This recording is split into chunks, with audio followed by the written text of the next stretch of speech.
आटे की सब्जी। वर्षा की जब शादी हुई तब उसकी सास ने उसे एक ही बात सिखाई थी कि रोटी सबसे बड़ा ईमान होती है। वर्षा बहू, रोटी ही ससुराल का सबसे बड़ा ईमान होती है, समझी? जी माँ जी। इसलिए याद रखना, अगर रोटी नहीं तो कुछ भी नहीं। रोटी हमेशा गरम गरम और फूली फूली हर थाली में होनी चाहिए। जी माँ जी, समझ गई। बस ये बात हमारे वर्षा के दिमाग में कुछ इस तरह फिट हुई है कि आटे की रोटी के अलावा उसे और कुछ दिखता ही नहीं। जब तक उसके पति थे तब भी वो आटे की गरम गरम रोटियां बनाती थी और उसने अपने दोनों बेटों को भी यही आदत डाली हुई है कि आटे की रोटी ही बेस्ट होती है। चावल तो बस कभी कभार ही खाने चाहिए। ये लो गरम गरम रोटी लो। अब कुछ दिन माँ के हाथ की रोटियां खा लो भैया, इसके बाद तो आपको भाभी के हाथ का ही खाना खाना है। हाँ, युवराज सही कह रहा है। मैंने सुना है नंदिनी बड़ा ही अच्छा खाना बनाती है। हाँ, रोज रोज नए नए डिशेस की फोटो तो भेजती रहती है वो। वाह, फिर तो सबके मजे ही है, क्योंकि मुझे भी ऐसी बहू चाहिए थी जो रोज कुछ अलग सा ही बनाए। हाँ, भाभी आएंगे तो कुछ अलग सी सब्जी खाने को मिलेगी। वो बात भी सही है। अब मेरी तो उम्र हो गई है, मुझसे इतना ताम झाम अब होता नहीं ज्यादा। वो आएगी तो उससे बनवा देना रोज अलग अलग पकवान। उसे बहुत शौक है खाना बनाने का। होना भी चाहिए, आखिर इंसान रोटी के लिए ही तो काम करता है। रोटी ही सबसे बड़ा ईमान है। अब माँ आपके भी आराम के दिन आने वाले हैं, बस अगले महीने की राह देखिए।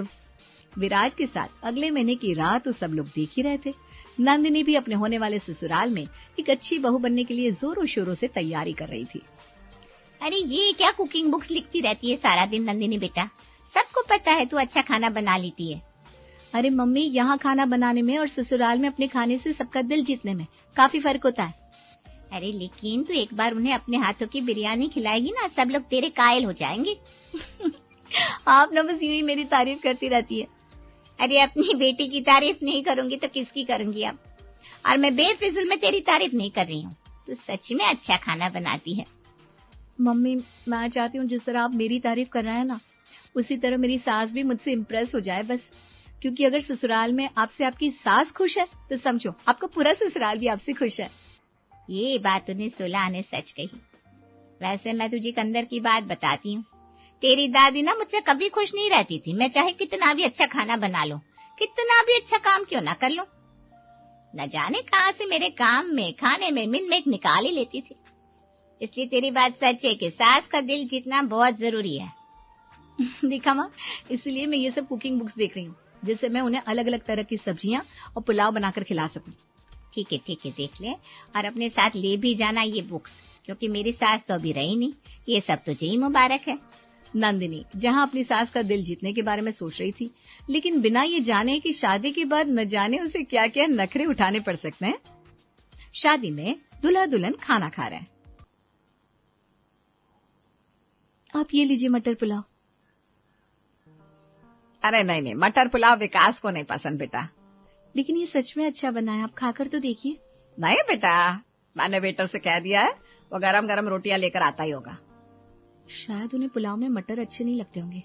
कोई बात नहीं, शादी के बाद मैं उन्हें ऐसा पुलाव खिलाऊंगी जिसे खाकर वो उंगलियां चाटते रह जाएंगे। नंदिनी और विकास की शादी बड़े ही धूमधाम के साथ सफल हो गई। शादी के कुछ दिनों बाद आज नंदिनी ने रसोई का जिम्मा भी उठा लिया था। आज वो गुनगुनाते हुए रसोई घर में सोच रही थी कि अपनी स्पेशलिटी वेज बिरयानी बनाएगी। आज मैं ऊपर आसमान नीचे, आज मैं ऐसी बिरयानी बनाऊंगी कि सब लोग प्लेट भी खा जाएंगे।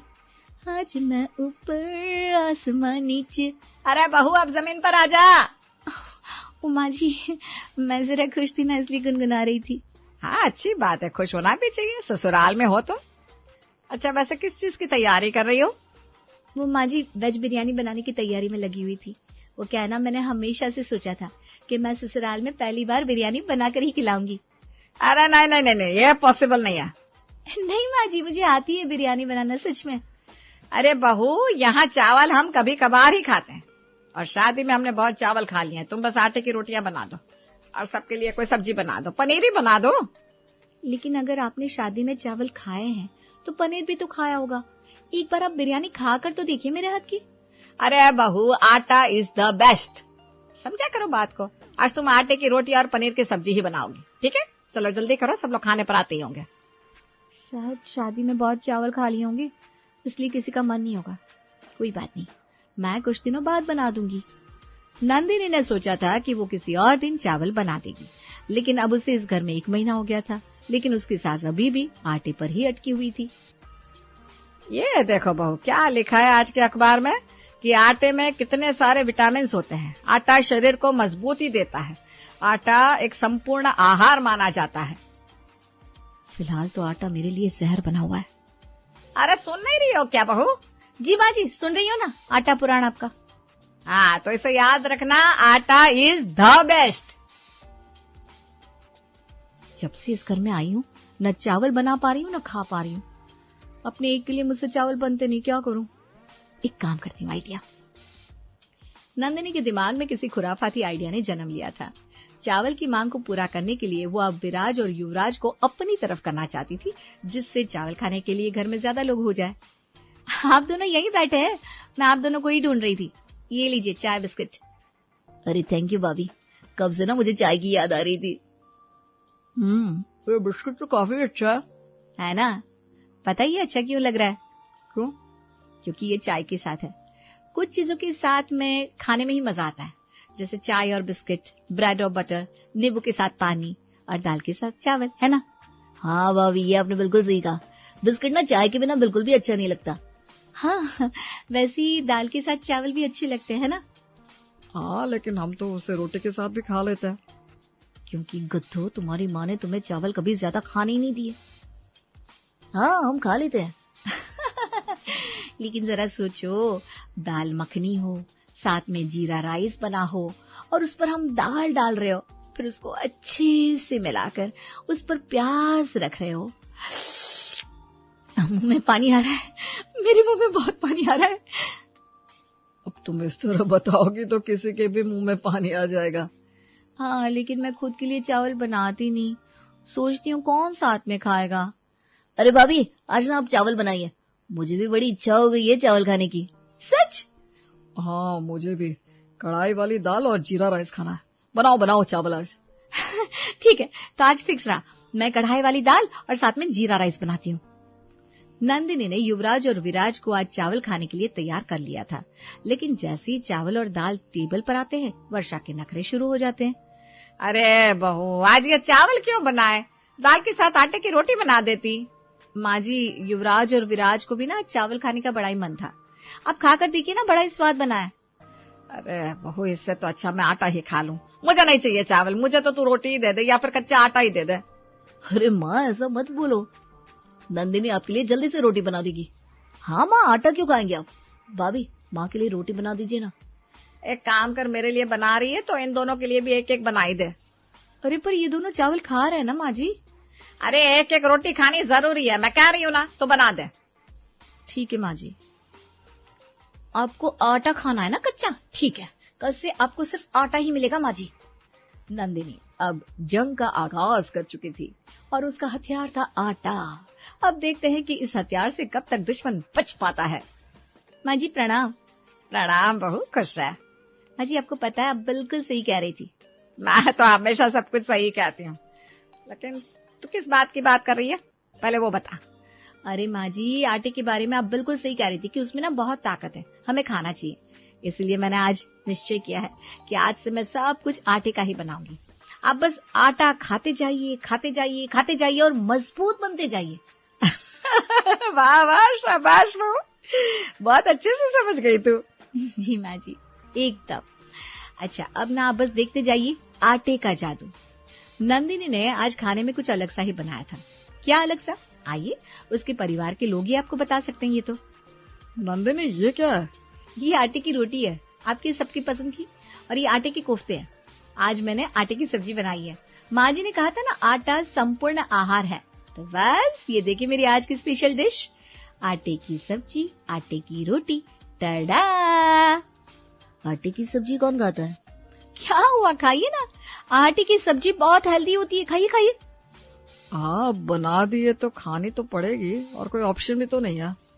नंदिनी ने अपना पहला वार कर दिया था। और उसका पहला बार था आटे की सब्जी, जिससे सब लोग हिल तो गए थे, लेकिन ये तो बस शुरुआत थी। बस आगे आगे तो अभी और ठटांग ठटांग मिसाइलें बाकी थी। क्या? आटे की राजमा, वो भी आटे की रोटी के साथ? भाभी, जानती हूँ आप लोग बहुत खुश हो रहे हैं, है ना? लेकिन थैंक यू कहने की कोई जरूरत नहीं है। आप लोग खुश, मैं भी खुश। आटे के राजमा? हे भगवान, अब और क्या क्या देखना बाकी है। अरे कल मैं आप सबके लिए आटे के पास्ता भी बनाऊंगी।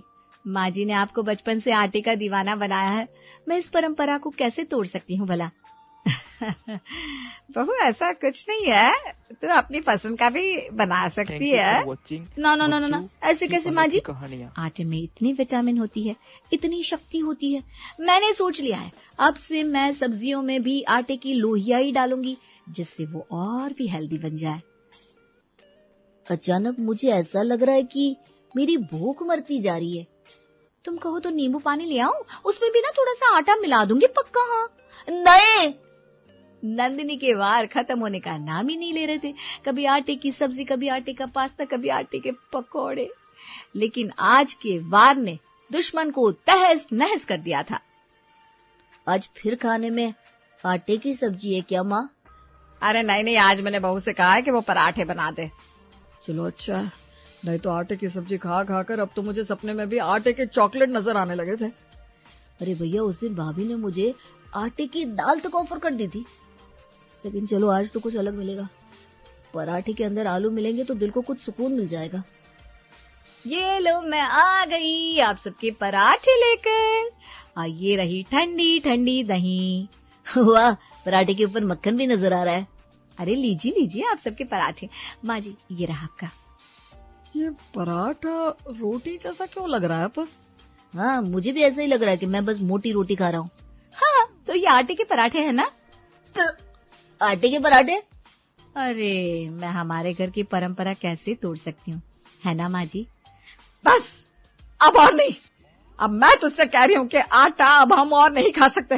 मुझे चावल चाहिए, पुलाव चाहिए, वो तू क्या बनाने वाली थी, बिरयानी चाहिए, पर अब मैं ये आटा नहीं खा सकती हूँ। लेकिन माँ जी विटामिन। अरे भाड़ में गया विटामिन, तू बस चावल की शक्ल दिखा दे। अब इस आटे के डब्बे को यहीं फेंक दे। नहीं, बस और नहीं। आटे पे आटा अब नहीं। हाँ नंदिनी, प्लीज इसे दूर करो हमारी नजरों से। अब और नहीं खाया जाएगा हमसे ये आटा। मैं तो आटा खा खा कर सिकी हुई रोटी बन चुका हूँ। अगर कुछ दिन और ये खाया ना तो तंदूर बन जाऊंगा। ठीक है, अब आप सब इतना ही कह रहे हैं तो मैं चावल ही बना देती हूँ, लेकिन कोई जबरदस्ती नहीं है। अगर आपको आटे की। नहीं। बनारस में रहने वाले पांडे जी का बहुत बड़ा और भरा पूरा परिवार था। परिवार में 2 बेटे, बेटियां, बहू, दामाद और नाती पोती सब थे। अब बस पांडे परिवार को इंतजार था तो सबसे मंझली बेटे की बहू के आने का। उनका बेटा सुमित अभी गुड़गांव में जॉब कर रहा था और माँ बेटे के लिए हर रोज नए रिश्ते देख रही है। संगीता जी अपने घर की बालकनी में खड़ी है और वहां से उनकी पड़ोसन शीला गुजरती है। अरे शीला बहन, कहाँ जा रही हो? बस बहन, यहीं बाहर तक ही जा रहे हैं, जरा सब्जी ले आए। अरे वो रिश्ता बताए थे ना, गोरखपुर वाली लड़की का अपने सुमित बबुआ के लिए, उसका क्या हुआ? अरे बताया तो था सुमित को, क्या बताऊं। बाबू का कहना है कि पढ़ी लिखी लड़की से ही शादी करेगा। हाँ, लड़की से मनाही कर देता है। देख लेना संगीता बहन कि पढ़ी लिखी लड़की चाहिए या कुछ और चाहिए। चलती हूँ, सब्जी लेकर घर भी तो जाना है। बढ़िया ही कुछ और चाहिए। खुद को देखो, ऐसे मुश्तंडे लड़के घर में पड़े और जा रही है सब्जी लेने। अरे मेरे बेटे से जहाँ कहूंगी वहीं शादी करेगा। आज ही बात करती हूँ मैं सुमित से, आखिर उसे करना क्या है। संगीता जी उसी दिन शाम को सुमित को फोन लगाती हैं। बाबू, खाना खा लिए? क्या कर रहे हो? हाँ मम्मी, खाना खा लिया है, बस कुछ कपड़े धोने हैं, तो बस वही धोने की सोच रहा हूँ, क्योंकि दिन तो ऑफिस में निकल जाता है और कल मुझे एक शर्ट की अर्जेंट जरूरत भी है। अरे कब से कह रही हूँ कि शादी कर ले, लेकिन न जाने तो भी किस सोच में बैठा है। अरे क्या चाहिए तुझे लड़की में? अब तो लोग तरह तरह की बातें बनाने लगे। तू बस ये बता कि घर कब आ रहा है। अब की बार जब भी आएगा ना, तेरा रोका करके ही तुझे यहाँ से जाने दूंगी। ठीक है माताश्री, चलो अभी फोन रखिए, मुझे देर हो रही है। इतना कहकर सुमित फोन रख देता है। अगले दिन सुमित ऑफिस जाता है और अपनी गर्लफ्रेंड दामिनी से मिलता है। क्या हुआ जनाब, सुबह सुबह मूड क्यों उखड़ा हुआ है आपका? अरे कुछ नहीं, बस यूं ही। यूं ही तो नहीं। अच्छा एक काम करो, अभी अपना जरूरी काम निपटा लो, हम 10:30 बजे पेंट्री में मिलते हैं। फिर सुमित और दामिनी पेंट्री में मिलते हैं। डार्क कॉफी ऑर्डर कर दी है, आती होगी। आराम से बैठो और बताओ क्या हुआ। यार तुम मुझे कितना समझती हो दामिनी, मैं अब तुम्हारे बिना नहीं रह सकता हूँ। और उधर मम्मी एक शादी की रट लगा कर बैठी है कि शादी कर लो शादी कर लो। अरे तो फिर परेशान क्यों सुमित, चलो मुझे लेकर अपने घर। आपकी मम्मी पापा को खुश नहीं कर दिया तो कहना। अरे बात ये नहीं है कि मैं तुम्हें घर नहीं ले जा सकता, लेकिन उनकी सोच तो आज भी वहीं अटकी हुई है। एक लड़की जो साड़ी में आएगी और उनके किचन को संभालेगी। ओह, अब मैं क्या कह सकती हूँ। चलो मैं ही कुछ करती हूँ, बस तुम मेरा साथ देना। दामिनी सुमित के हाथों पर अपना हाथ रख देती है। कुछ दिनों के बाद दोनों की दस्तक होती है पांडे निवास पर। हे माँ, माता जी, ये मैं क्या देख रही हूँ। तभी संगीता जी भागती हुई आती हैं। अरे क्या हुआ मेघा, क्यों चिल्ला रही है? मेघा गेट की तरफ इशारा करती है। संगीता जी देखती हैं कि सुमित और दामिनी खड़े हुए हैं। दामिनी कायदे से सूट पहनकर आई है और बहुत ही शालीनता के साथ खड़ी है। सुमित भाई, बाहर क्यों खड़े हो, अंदर आओ। और ये कौन है तुम्हारे साथ? कुछ नहीं मम्मी, मैं ये देख रहा था कि भाभी का फिल्मी ड्रामा अभी तक खत्म हुआ नहीं है, बल्कि ये तो दिन ब दिन और भी ज्यादा फिल्मी होती जा रही है। अरे अब तो तेरी भाभी को ब्लॉगिंग का भूत सवार हो गया है। तब तक राजीव भी आ जाता है। और बेटा सुबह सुबह आज वो भी अचानक, सब ठीक तो है ना? सुमित पापा के पैर छूता है और दामिनी को इशारा करता है पैर छूने के लिए। फिर जैसे ही दामिनी पैर छूने के लिए झुकती है तो राजीव जी दामिनी को रोक देते हैं। अरे नहीं नहीं नहीं, हमारे यहाँ बेटियां पैर नहीं छूती। लेकिन पापा, अगर दामिनी बेटी ना होकर। इतना कहकर वो चुप हो जाता है। ये सुनकर संगीता जी की त्योरियां चढ़ जाती हैं। मतलब क्या है तुम्हारा सुमित? तभी मेघा पानी लेकर आती है। आप भी ना कमाल करती हो मम्मी जी, तभी तो कहती हूँ आपको कि एकता कपूर की सीरियल्स देखा करो, एकदम अपडेटेड रहोगी आप। अरे सीधी सी तो बात है, देवर जी कहना चाह रहे हैं कि अगर बेटी ना हो तो। अरे मतलब बहू मम्मी जी। मेघा, तुम किचन में जाकर चाय बना कर लाओ। ये सुनकर मेघा किचन में चाय बनाने जाती है। फिर सुमित पूरी बात अपने माँ बाप को बताता है। देखो बेटा, ये अब से पहले हमारे यहाँ नहीं हुआ है। अरे हम बनारस के पंडित हैं, कोई क्या कहेगा कि बेटा दिल्ली से लव मैरिज करके लाया। थोड़ा हमारी इज्जत का तो ख्याल किया होता। अरे ठीक है संगीता जी, थोड़ा धीरज से काम लो। बच्चा बड़ा हो गया है, जमाना बदल रहा है, थोड़ा हमें भी तो बदलना होगा। यहाँ मेघा अपनी दोनों ननद को फोन करके घर बुला लेती है और दोनों ननद भी अब अपनी भाभी से मिलने आ जाती हैं। थोड़ी ही देर में दरवाजे से बड़ी तेजी से आती हुई 2 औरतों की एंट्री होती है। ये औरतें कोई और नहीं बल्कि इस घर की बेटियां चेतना और समता थी। मम्मी मम्मी, ये मैं क्या सुन रही हूँ, मुझे तो विश्वास नहीं हो रहा। हाँ मम्मी बताओ, ये क्या बात हुई, ये सही है क्या? अरे रुको रुको जरा, तुम लोग इतना परेशान क्यों हो रहे हो? वैसे ये बताओ, तुम्हें इस बात की जानकारी किसने दी? तभी मेघा वहां आ जाती है। मेघा के आते ही वो कोमलिका की तरह अपने बाल घुमाती है। ये काम मेरे अलावा और कौन कर सकती है पापा जी?